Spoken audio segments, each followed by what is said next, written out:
Now, guys, from your point of view, how bad was the selfie experience and why was it bad? Just bring us inside your world of school and social media. I feel like we're really pressured to take good photos, and when you're online and you look on magazines, you see these people with like perfect bodies and like their flawless skin, and you want to be like them. But enough about me and Ruth. What about other people? Pardon? What about other people? Who else are we talking about? The stars, the showbiz lifestyle, the culture that you've got. I think like the clothing, the makeup. You feel like you have to copy everyone else because everyone else is doing it. You feel like you're pressured into doing the same things. So you saying, Chilli, when you put a picture out there, then you're going to get a lot of negative criticism. People saying, you know, look at you, or who do you think you are? Or... Yeah, some people like then take it to the extreme. You think, oh, I'm going to try my hardest to be like what they want me to be, but then they don't want you to be that and said you're fake, you're ugly, and things like that.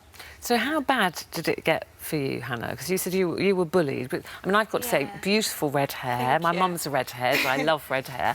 But this was a problem for you when you were younger. Yeah, I got bullied in primary school and in my last high school, and everyone made comments about my hair.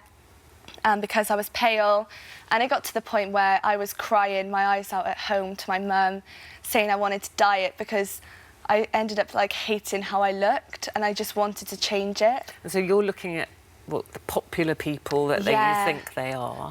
I became obsessed with like looking through their Instagrams and seeing what apps they're using to filter their photos, and I used to think that they were so perfect, and I wanted to be that perfect. So we can see here, heavily filtered, you've got apps on your pictures here. So although this person in these pictures is gorgeous, that person is not you, who's also gorgeous, but in a different way. But it doesn't look like you, really, does it? Yeah. Did you have a moment then when you thought, what am I doing? This has become like an addiction now. Yeah, it really did concern me after a while, because my mum used to say, like, stop filtering your photos, you don't need it. And she'd take natural photos of me. And I started to, like, realise that sometimes it is better, like, not to filter them. You're nodding there, Chilli. Is that... Yeah. Did you have that moment when you thought, this is not real? When like younger people start commenting on your photos, saying like, "Oh, you look really pretty," but then you realise you've used so many filters and apps to get that perfect, and they're trying to aspire to be someone Chilli, that even I'm not. I've got news for you. It's not just young people that suffer from this, and we're going to bring in Grace here. I'm not saying Grace is not young, but she's older than you guys. And Grace is very interesting because Grace is one of the founders of what is termed the Self Esteem Team. Yeah.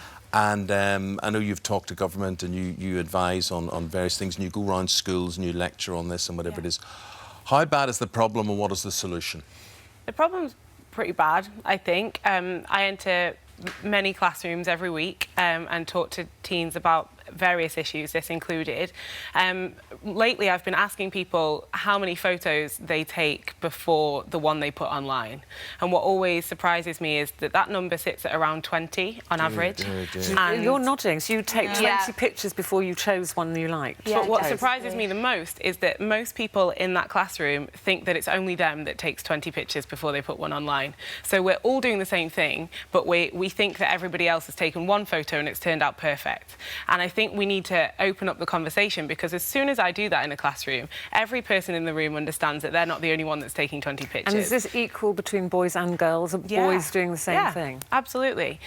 So I think it's about being more honest about what our lives actually look like. It's about knowing that if we're honest like that, we're not going to be the only one. This is happening across the board.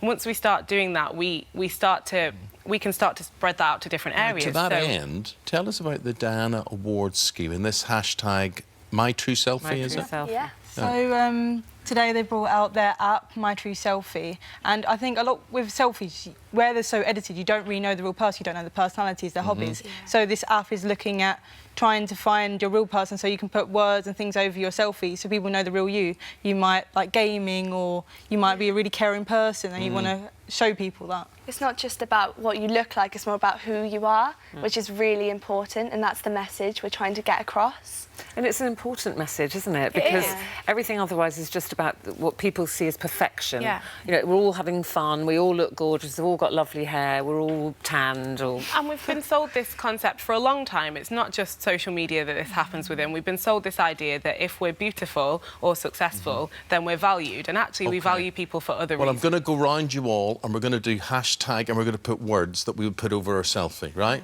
So what would you do first of all? Creative. Creative. Thoughtful. Supportive. Bossy. Great friend. Bossy. Great friend. Bossy. What? Hashtag what? Hunky? Yeah, I mean, I'd buy something that. like Hashtag kind. Hashtag kind, something Hashtag like that. kind.